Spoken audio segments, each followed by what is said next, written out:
দেখেই রাজি হয়ে গেছো? বাহ, খুব ভালো করেছো।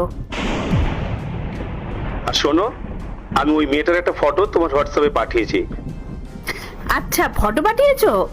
দাঁড়াও, আমি দেখছি। মা, এসব কি হচ্ছে বলো তো? এই দাঁড়া তো, তুই আমাকে একটু কথা বলতে দে। হ্যাঁ গো, মেয়েটাকে আমার খুব পছন্দ হয়েছে, তুমি বিয়ের জন্য হ্যাঁ বলে দাও।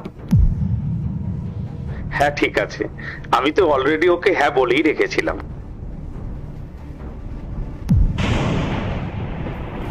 মা, এসব কি? তুমি খুব ভালো করে জানো আমি অন্য একজনকে ভালোবাসি, আর তারপরে তুমি অন্য জায়গায় আমার সম্বন্ধ কি করে ঠিক করলে? দেখো মা, আমি যেমন তোমাদেরকে রেসপেক্ট করি, সেরকম আমি স্নেহাকেও ভালোবাসি। বাবু, তুই একবার ফটোটা দেখ, তোরও খুব পছন্দ হবে। না মা, আমি কারোর ফটো দেখতে চাই না। বাবু, তুই মায়ের কথা শুনবি না? তুই না বললি তুই মাকে খুব রেসপেক্ট করিস, ভালোবাসিস? অন্তত একবার দেখ। মা, আমি বললাম তো আমি কারোর ফটো দেখতে চাই না। কেন করছো আমার সাথে এরকম? বলছি তো, প্লিজ ছেড়ে দাও আমাকে। বাবু, আমার জন্য অন্তত একবার তুই ফটোটা দেখ, একবার দেখ। নে, টাকা দেখবি তো। উফ।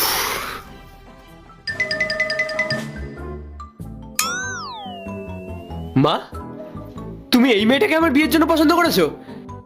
এই মেয়েকে বিয়ে করার জন্য তো আমি এক পায়ে রাজি। তুমি যাকে পছন্দ করেছো তার সাথে আমি সারা জীবন হ্যাপি থাকবো।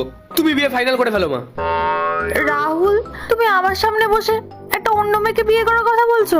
আমি আমার বাবা মায়ের একমাত্র ছেলে, তাই জন্য আমার বাবা মা আমার যেখানে বিয়ে ঠিক করবে আমি সেখানেই বিয়ে করব।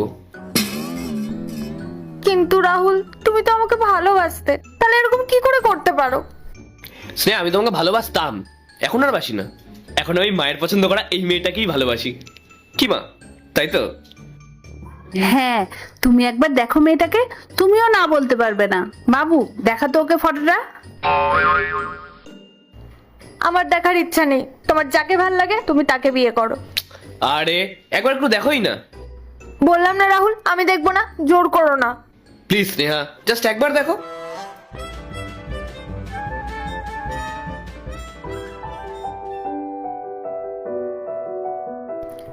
আচ্ছা, এই মেয়েটা?